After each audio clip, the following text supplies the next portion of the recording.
you hear me now? Hello, hello, hello, hello.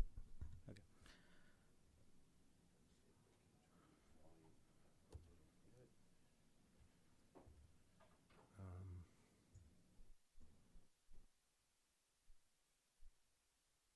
Hello. Oh,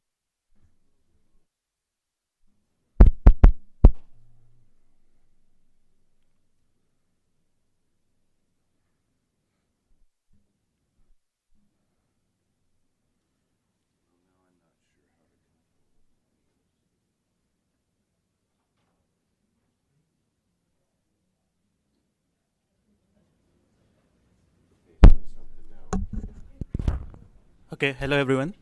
This is better? Okay. Yep, yep. Okay, good afternoon everyone. Thank you so much for joining today. I'll be presenting about my work on super resolution imaging of AMPA receptors in brain tissue. I'm Rohit, a graduate student in Professor Paul Selvin's lab, and this is also part of my thesis which I'm defending at the end of this month. So let's begin. So in our brain, neurons communicate through junctions called synapses, and we have hundreds of billions of neurons which communicate with each other dynamically through trillions of synapses. And within our brain, there is a small horseshoe-shaped region called hippocampus. That's where we have short-term memories forming, and it's a center of learning and memory formation. And outside the hippocampus, we have the cortical region where we see more long-term memory storage. So taking a closer look at a chemical synapse, as I said before, this is a neuron-neuron junction, and this is a presynaptic terminal. This is a neuron that is sending the signal, and this is the neuron in the postsynaptic terminal, which is receiving the signal. So we have neurotransmitters that are being released from the presynaptic side into the postsynaptic side. And we have these ion channels that act as neurotransmitter receptors, and they help conduct the signal. And once a neurotransmitter binds to them, they can open up, allowing the flow of ions. The gap between the presynaptic and postsynaptic terminal is about 20 to 40 nanometers. It's called synaptic cleft. And that's where the neurotransmitters diffuse around until they find the neurotransmitter receptor that they can bind to. In particular, we are interested in one such neurotransmitter receptor, which is called AMPA receptor. So it has a very long name, but it's shortened as AMPA receptor. These receptors are important because they mediate majority of the fast excitatory synaptic transmission. And what that means is that most of our short-term memory or learning that happens is governed by the number of these receptors that are on the membrane of the neuron in the synapse. Not just their numbers, but how they are distributed and how they dynamically move. And that's the reason they have been extensively studied with different techniques to indicate to use them as indicators of synaptic plasticity, which means that how the change in the synaptic strength as a function of learning or forgetting. So the structure of these AMPA receptors is something like this. They are dimer of dimers. They have 4 individual subunits, and each AMPA receptor is, so for example, if you have GLUE1, GLUE2 AMPA receptor, it will be dimer of GLUE1 and dimer of GLUE2. And majority of the AMPA receptor has GLUE1, GLUE2 or GLUE2, GLUE3. GLUE4 is found in young developing brains, but not in adult brains. So this is the role of AMPA receptors in the synaptic plasticity. So the synapse is highly dynamic, and it's continuously undergoing changes as a function of the presynaptic signal. The postsynaptic terminal tries to adjust its conductivity and its shape in response to the frequency of the presynaptic neurotransmitter release. And this is the basal level synapse. And then when we learn something, it's called long-term potentiation, which results in recruitment of more of these AMPA receptors in the surface of the synaptic postsynaptic membrane, and that results in increase in the synaptic strength. So during learning, we have more neurotransmitters firing, and so these newly recruited AMPA receptors can receive those neurotransmitters and then help with the generation of action potential. And the opposite happens when we forget something. So it's called long-term depression. So if the strength of the presynaptic neurotransmitter release, frequency of the neurotransmitter release decreases, a lot of these AMPA receptors are no longer required, and they're taken out of the postsynaptic terminal, and they either diffuse out or endocytosed, and that results in the reduction of the size of the total synapse as well as a decrease in the synaptic strength. And as I mentioned, the gap between the presynaptic and postsynaptic terminal is about 20 to 40 nanometers. And so to study these intricate details of learning, memory formation, and forgetting at a single molecule level, we really need high resolution imaging because electrophysiological studies have shed important light on AMPA receptor function, but they're mostly over a larger field of view and not a per spine basis or per molecule basis. So with that, I'll give a quick introduction about the high resolution imaging that I mentioned. So first, there is a fundamental limit to how small things we can see. That is called diffraction limit of light. Our conventional geometric optics taught in schools is you have parallel rays that are focused by a lens onto a spot, and it's an infinitesimally small spot. But that is not actually true in the real case. In the real case, we have the rays converge onto a finite-sized spot, and that is called diffraction limit. And the size of this spot is given by the wavelength of the light as divided by 2, and NA is the numerical aperture of the lens that is being used. Similarly, the pattern that we see is not exactly like an infinitesimally small spot, but it is more like an airy ring. Now, we have struggled with this limit for forever since Anton von Leeuwenhoek, around mid-18th century, observed cells using a microscope for the first time. And if you have a light of wavelength 500 nanometers, which is like greenish, yellowish light, then the size of the diffraction limited spot is about 250 nanometers. So if we try to see anything beyond this, we fail to see that. No matter how good a lens we use, no matter how fancy physical optics that we use, but we found ways to get around this sort of cheat in a way to get better resolution from the data that we already have. And that's why it's called super resolution, so that we go beyond the diffraction limit. And so let's say this is a molecule that is emitting light. This is a photon distribution of that molecule. And we can see the center of this molecule.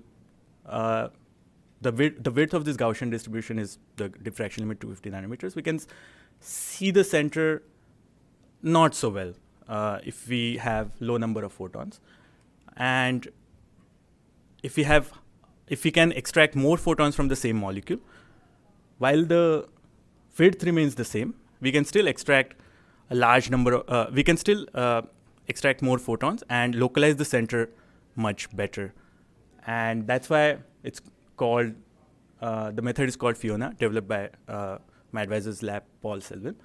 And this image is of Crater Lake. Any of you, if you have taken Paul's old biophysics course, you would know that this image I have shamelessly stolen from his slides. So I hope Paul doesn't mind.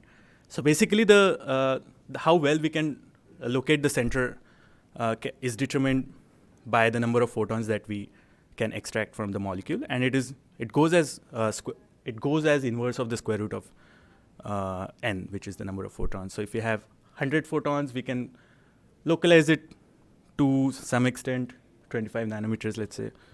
If you have 10,000 photons, the same molecule can be localized down to 1.3 nanometers, and then we get much better localization precision.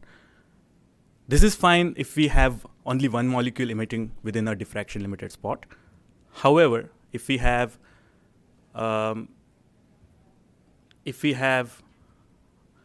more than one molecule within a diffraction limited spot, what happens is basically we can't see it. So if the molecules are well separated, we can see two separate peaks, and we can localize them and get their center. As we bring them closer and closer, there's a criterion, the Rayleigh criterion, beyond which any molecules that are within this diffraction limit are unresolved. So a way to get around this problem is, and this is pertaining to the imaging aspect of super resolution imaging, is that you can turn off all the molecules, turn off both the molecules within this spot. Just turn on one molecule, localize it, turn it off, turn on the other molecule, localize that, and then your peaks are resolved very well. And this is exactly called single molecule localization microscopy. And if you have a sample distribution that looks like this, and you try to shine, if you try to image it with diffraction limit, it looks like just a blob. But we turn off the molecules and then excite it, in this case with like a weak UV light, so that we only excite molecules that are more than one diffraction limit apart, and then we can localize them. We can excite them and localize them, and repeat this process over and over again to get the original shape. This is 2D, and to get 3D information out of the same system, we can generate an aberration, an astigmatism into the system, so that there is asymmetry in the point spread function of a single molecule above and below the focus, such that it looks different when we look at it. If the molecule is located above the plane of focus, and it looks slightly different when it is located below the plane of focus. So this technique is photoactivation localization microscopy, PALM, and stochastic optical reconstruction microscopy, STORM. So one involves fluorescent proteins, another involves, so STORM involves organic molecules. And a Nobel Prize was awarded for super resolution imaging. One of that was the single molecule localization technique developed by Eric Betzig. So now we go back to AMPA receptors. And first, I want to show you some result that is important for the future discussion. That is, in dissociated neurons. So we attach AMPA receptors with a quantum dot, which is a very bright fluorescent nanocrystal. And as you know, like quantum dots have been famous recently with the Nobel Prize that is awarded this year in chemistry. So our collaborators in Smith Lab developed quantum dots of different sizes by varying their core and shell. And we use these quantum dots to label AMPA receptors. And we can use these very bright photostable probes to track these AMPA receptors and study their dynamics in live cells. So our collaborators generated quantum dots of 3 different sizes, and we want to see how the size affects the observations of AMPA receptors that we see. So this is the result. What we see is that as we increase the size of our probe, the number of AMPA receptors that are detected in the synapses. So remember that what I mean by synapses is within the synaptic cleft, on the surface of the membrane in the synaptic cleft. The number of AMPA receptors detected in the synapses goes down as we increase the probe size. And the way we actually determine whether an AMPA receptor is in the synapse or not is by labeling a protein that is found in the postsynaptic density called Homer, and measuring its distance from this Homer protein. And another, an even smaller quantum dot was synthesized by our collaborators, and they observed that the synaptic fraction increases even further. And what that means is that the answer to the age-old question, does the size matter? It does if you're trying to image synaptic AMPA receptors if you're trying to image synaptic AMPA receptors with probes that are bigger, then you have less number of synaptic AMPA receptors detected, and you have more AMPA receptors that are labeled outside of the synapse. And also these synapses are outside of the synapse. These AMPA receptors are more diffusive. If you use small enough probes that can go inside the synaptic cleft and label the synaptic fraction, we see that AMPA receptors are more clustered, less mobile. So now, after this detour into the experiments in dissociated neurons, we go to the actual point, which is to image AMPA receptors in brain slices. So first, why are we interested in brain slices? So the results shown in dissociated neurons are good. So dissociated neurons are a very easy system to work with, and we can see very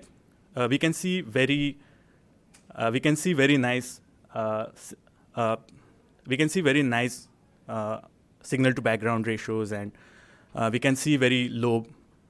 We can manipulate the neurons very well to have any kind of proteins expressed in them and things like that, so that we can detect AMPA receptors with very high precision in dissociated neurons. But we are interested in brain slices because they are a more physiologically relevant system than dissociated neurons. They exhibit a higher cell density and 3D organization. Also, brain slices allow for aging and pathological studies, which you cannot really do when you're working with dissociated neurons, which is an in vitro system, essentially. And so the question is, why are all the studies, most of the previously done studies of AMPA receptors, limited to dissociated neurons? So these are some problems with imaging in brain slices, specifically imaging AMPA receptors in brain slices. So first is, it's hard to label only the AMPA receptors that are on the surface of the neurons and not inside. So earlier, remember, we used quantum dots to label live neurons on the surface of the neurons, label AMPA receptors. But in brain slices, it becomes much more challenging. There is also higher out-of-focus fluorescence background when we are imaging in thicker samples. There are optical aberrations and scattering as a function of sample imaging depth. Now, we try to solve these points one by one so that we can eventually get a good super resolution image of AMPA receptors in brain slices. So first is we use a very small probe that was recently developed by our collaborators from Kyoto University. It is a probe that specifically labels AMPA receptors. It covalently attaches a fluorophore directly onto the AMPA receptor using an acyl substitution reaction with residues like serine on the gluate 2, 3, 4 subunits of AMPA receptors. And the benefit of using this probe, especially when looking at AMPA receptors in thick brain slices, can be seen here. So this is a full-length IgG antibody that is used to label AMPA receptors in this brain slice versus this probe, which is called CAM2, chemical AMPA receptor modification 2. And you can see that in the XZ projection, antibodies couldn't penetrate deeper inside the entire brain slice. However, the very small CAM2 probe, which is about roughly 1 kilodalton in size as opposed to 150 kilodalton IgG antibody, it could label uniformly throughout the entire slice. And we can use this probe to select, to label AMPA receptors in thick slices. And how do we ensure that we are only labeling surface AMPA receptors and not the AMPA receptors that are inside the brain? Well, we do that by ensuring that the neurons are alive in the brain slice, just like we label live neurons in dissociated cultures. How that works is, this is a schematic of that workflow. So we have a mouse, we extract the brain, we ensure that it is kept alive, and we prepare 200 micron acute slices. We keep them under artificial cerebrospinal fluid with 95% oxygen, 5% CO2, and within which they can stay alive for a few hours. And during that time, we label with the CAM2 probe, which can diffuse throughout the slice and selectively label only the surface receptors. And after that, we can then fix our slice, permeabilize it, and then do whatever else we want with it. So in this case, we cross-section it down to 30 microns further. This allows for a much better signal to background ratio compared to a thicker 200 micron slice. And for that, I'm very thankful that IGB has the cryostat here, because an earlier collaborator who taught me used to use the cryostat in vet med. And so for every 2 weeks, I used to go take the 21 Raven bus, take it to vet med, 30 minutes one way, 30 minutes back. And that was not great, especially if it's raining or snowing. So, but with the cryostat in IGB, I can even go on weekends, and that made life very easy. So once we make the cryosections, we immunostain it for other proteins, like in this case, a postsynaptic density protein called Homer. We also do PSD95. And then we can perform super resolution imaging, 2-color super resolution imaging. This is a confocal Eriscan image of the CAM2 labeled brain slice. So this particular image is from a 200 micron brain slice, and this is in hippocampus region, specifically CA1 region of the hippocampus of mouse brain. And we labeled 2 different proteins. One is Homer, which is found in the postsynaptic density, and Bassoon, which is found in the presynaptic density. And we label surface AMPA receptors using CAM2. And this image is taken using Eriscan LSM 880 microscope. And if we zoom in on an individual co-localized puncta of the 3 proteins, we can see that they are clearly as we expect them to be. On one side, we have Homer. On another side, we have Bassoon. In the middle, we have the surface AMPA receptors. And this is great. However, the resolution here is, with the LSM 880 Eriscan, is about 140 nanometers. And while it was good to see this kind of colocalization of the proteins, we wanted to get even have a better resolution than this. And so another thing to notice here is that you can see that it's a mess here. It's hard to make out anything. It's just puncta of different colors. And it's hard to do any analysis if you want to delineate individual neurons. So we use a Taiwan YFP mouse, which is a transgenic mouse that expresses yellow fluorescent protein in individual, in a subset of excitatory pyramidal neurons. This is how the hippocampus and the cortex looks like. This is a tile scan image, again taken using the LSM900. And again, LSM900 tile scan is amazing. Having used LSM880 before, LSM900 made the life much easier. So this is a more zoomed in image. This is a this is a lower magnification image. This is a more zoomed in image. You can see YFP inside the CA1 soma layer of the hippocampus. This is a YFP neuron, and we can see AMPA receptors and Homer puncta here, which are co-localized with spines, the dendritic spines, which are the post-synaptic part of the synapse. Here, all in white.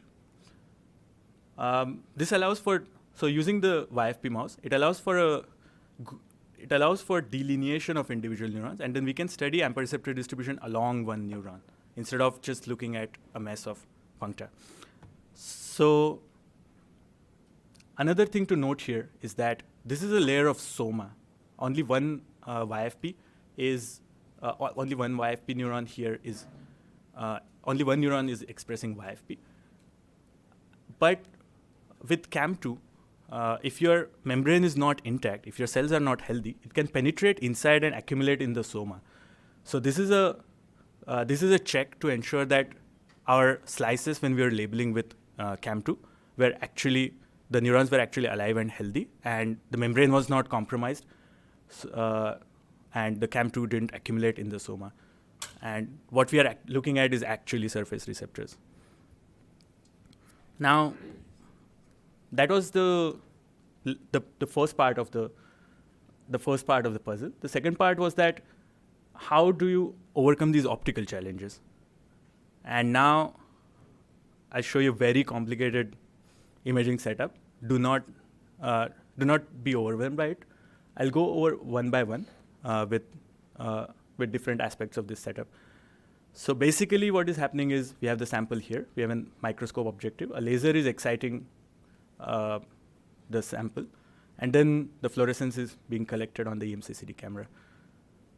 And then all these other things will go over one by one. So first, we use a refractive index matched buffer to reduce light scattering and spherical aberration. So basically, if your refractive index is not matched, so if your refractive index is matched, this green these green rays, this is the sample, this is the image, they focus perfectly well. But if the refractive index of the sample is different, you have the focusing of the fluorescence rays in different planes, and that introduces spherical aberration.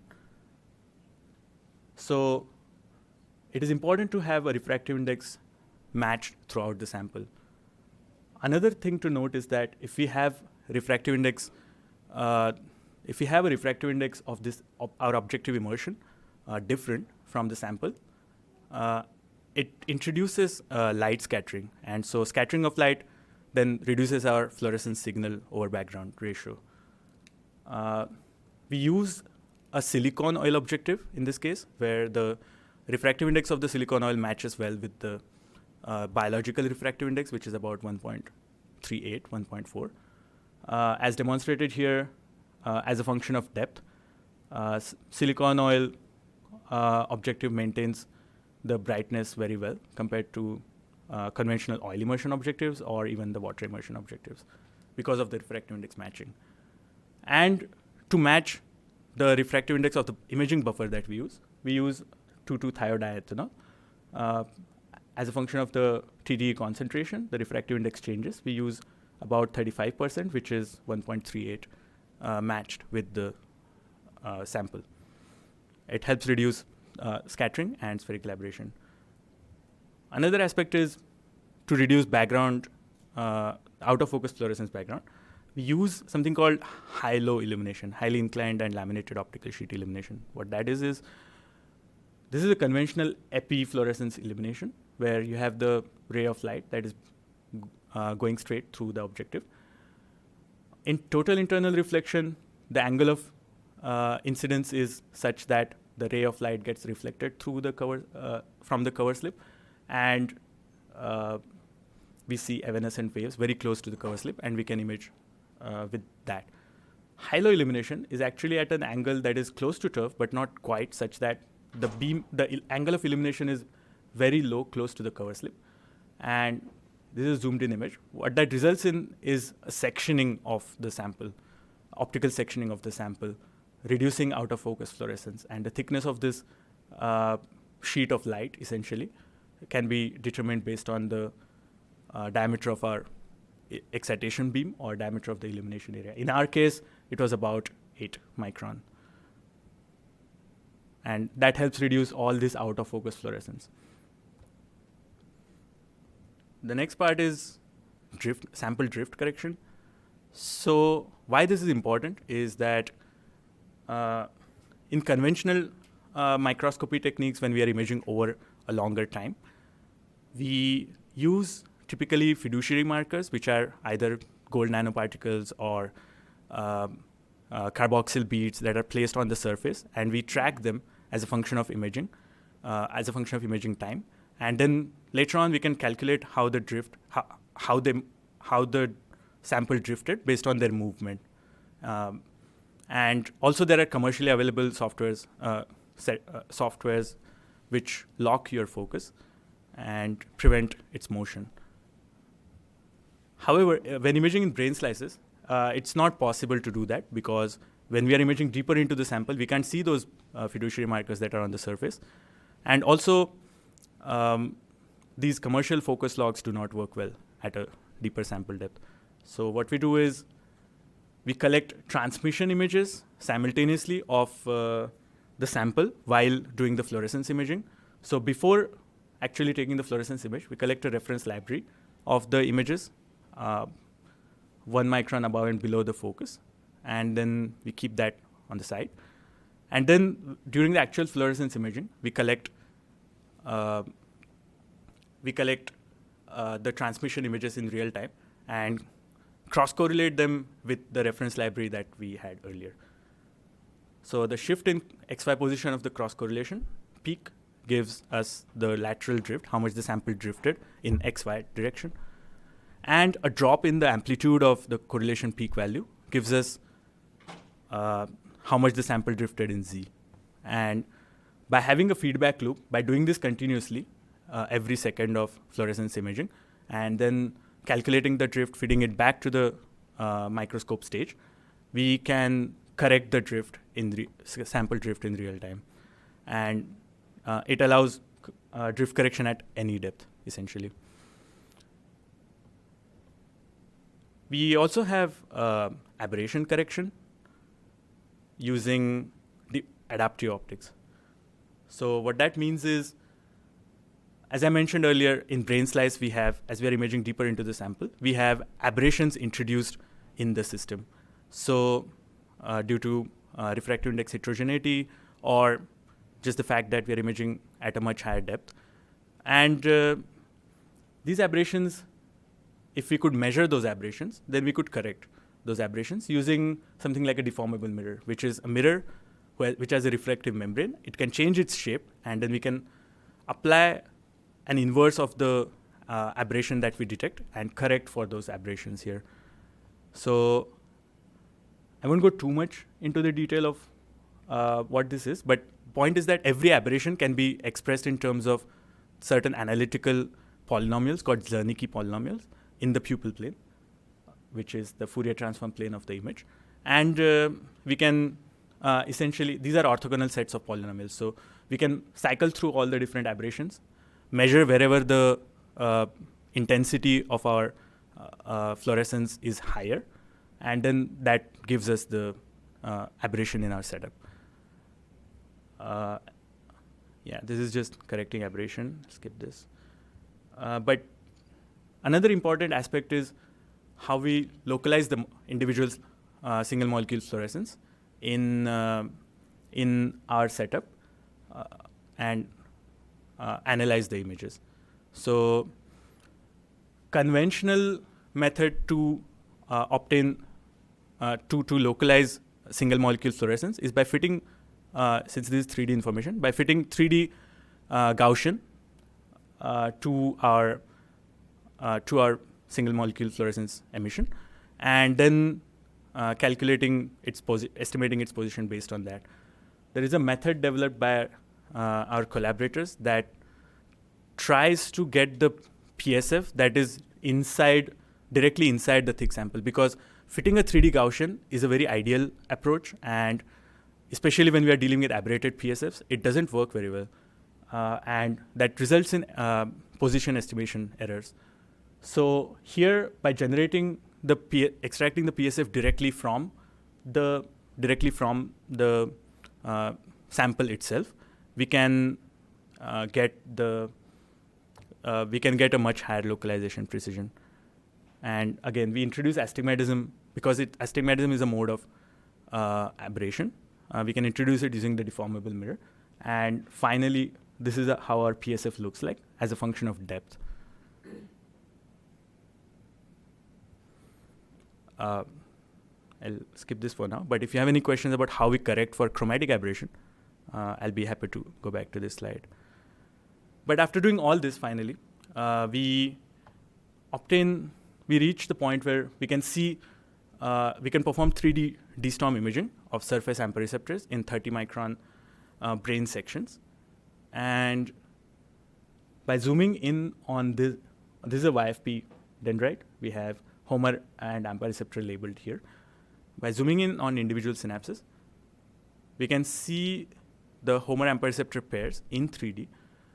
And if we used conventional elliptical Gaussian PSF models, we would get lateral localization precision of 20 nanometers, axial 90 nanometers. But using the INSPIR PSF model that I described earlier, we are able to, from this data, we are able to generate 7 nanometer localization precision and 25 nanometer axial localization precision. This image was taken at a depth of 15 micron from the cover slip. And basically, this is a schematic. This is surface AMPA receptors. This is Homer, which is a postsynaptic density protein. This is a YFP spine. A better way to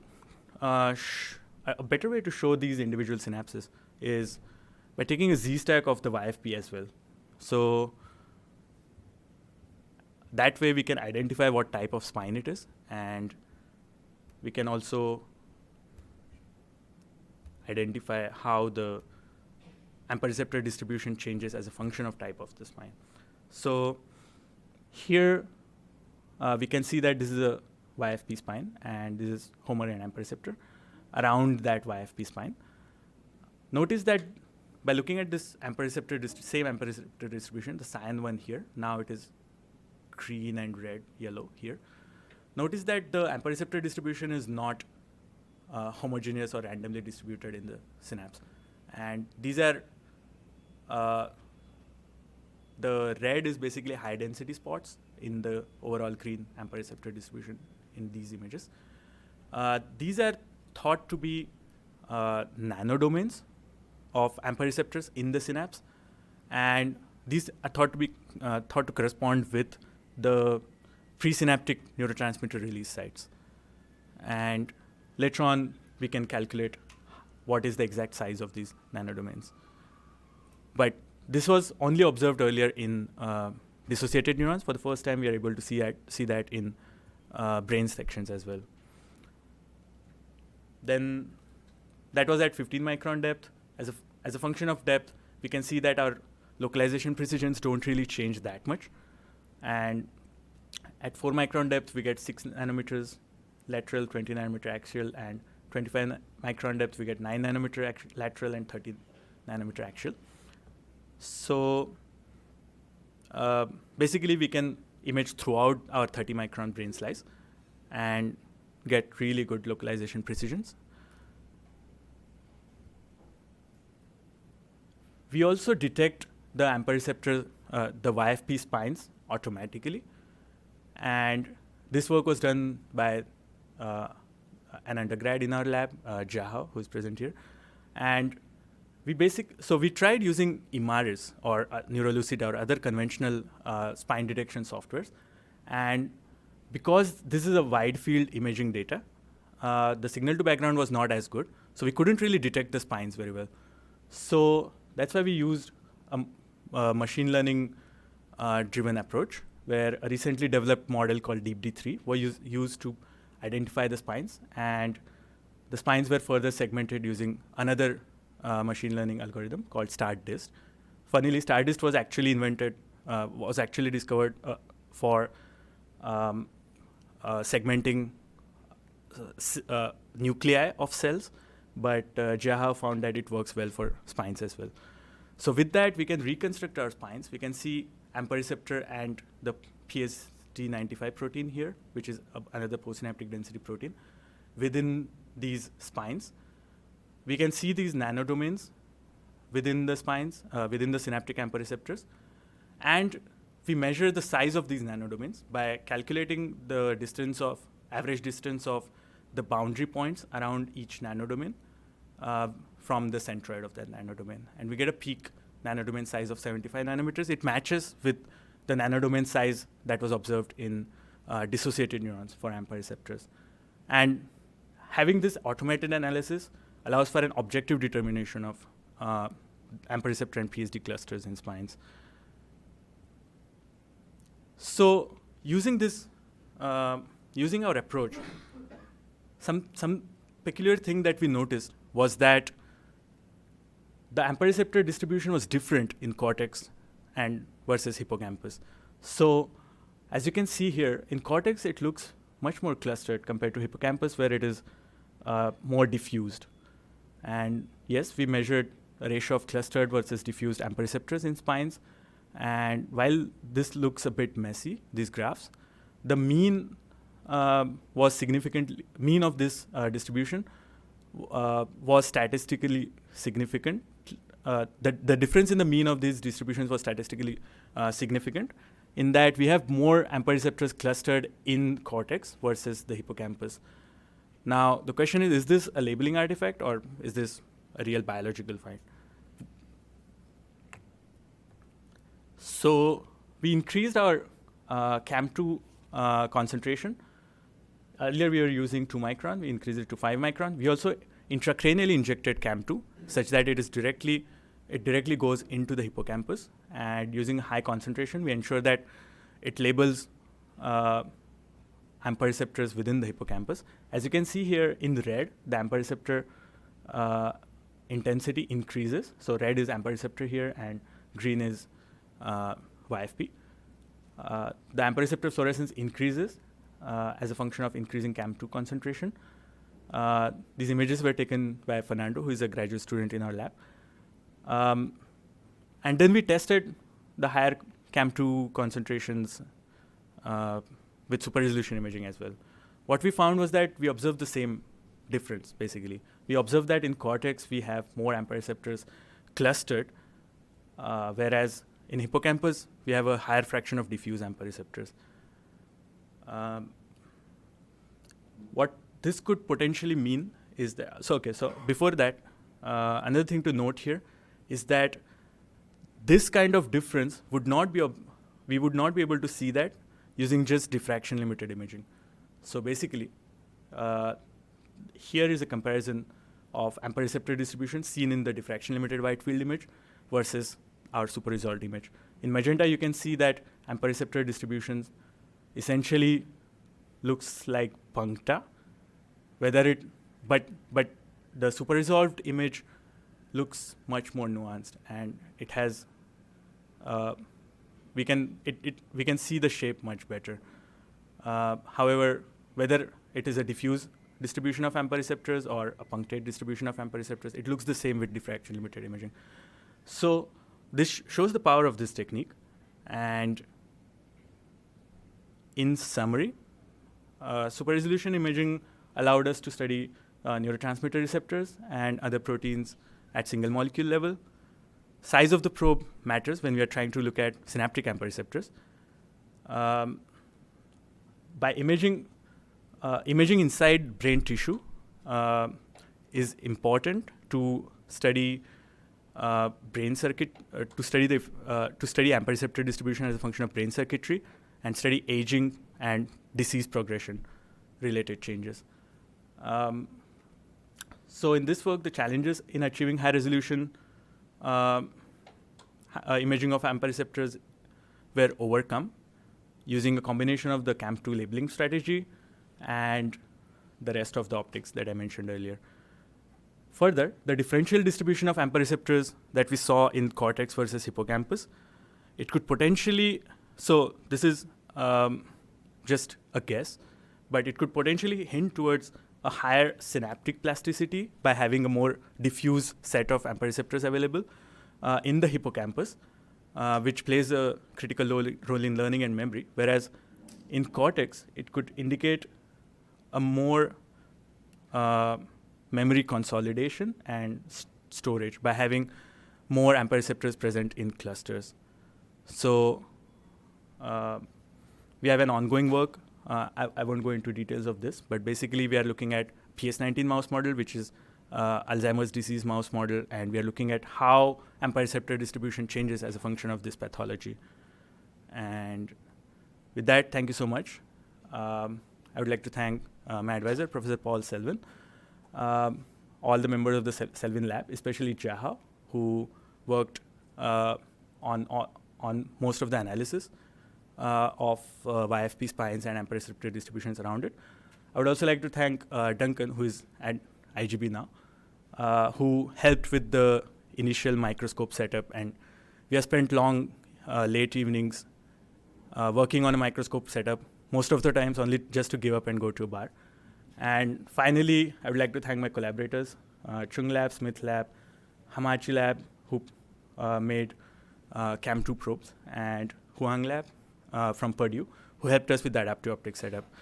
And I would also like to thank all of you for listening to my talk, and I'll take any questions you have. Thank you. And before anyone asks, my favorite lab member is, of course, Finn here. So, yeah. All of them.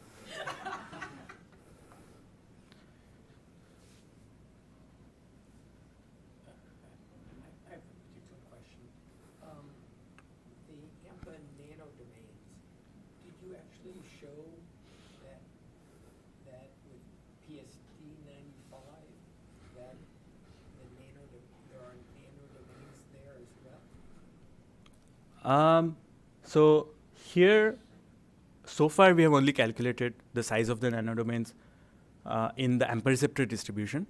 We haven't checked how the heterogeneity in the PSD95 distribution looks like and how it correlates with the AMPA receptor distribution. But that's a good point, because previously it has been shown that they all correlate with each other, such that it forms an entire transsynaptic nanocolumn that helps with the neurotransmitter release and uptake.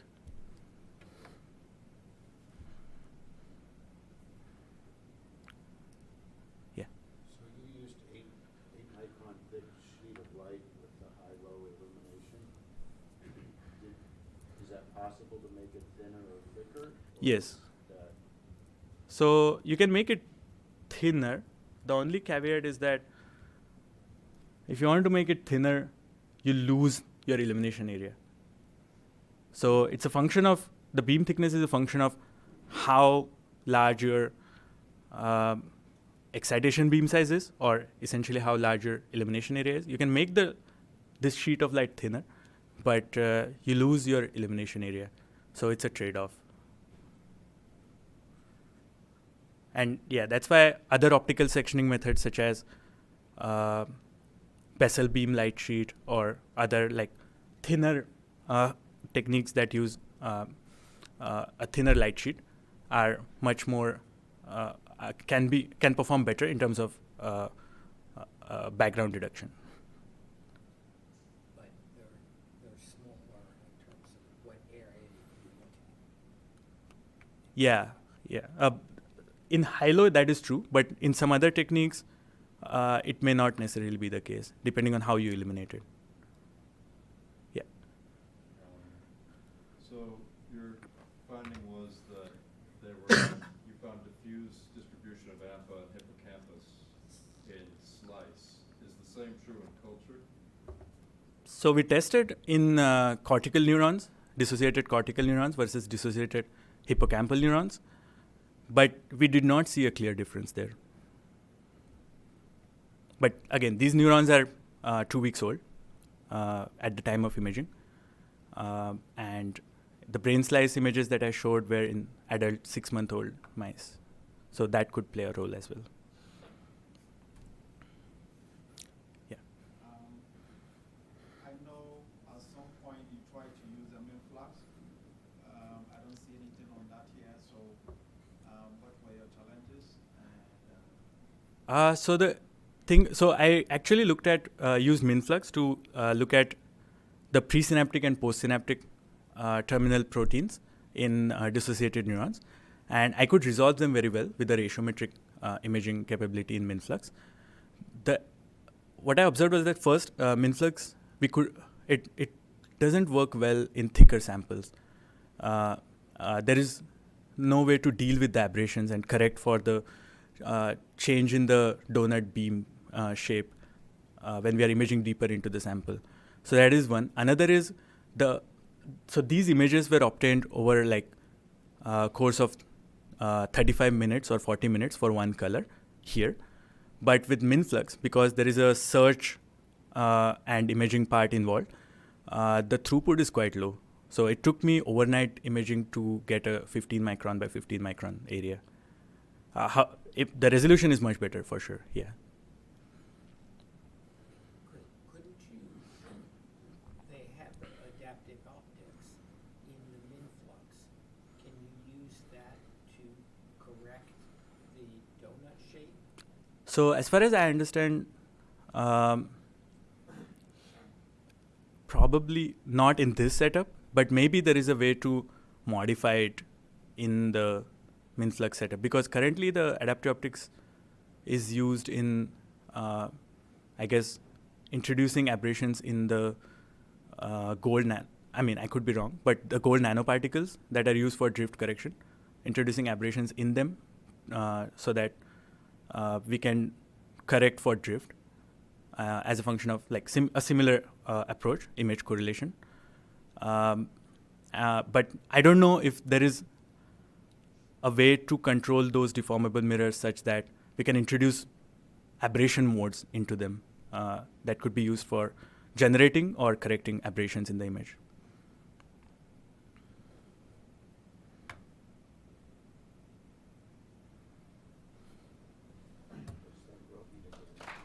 Thank you. So if you have further questions, feel free to Rohit. On our exercise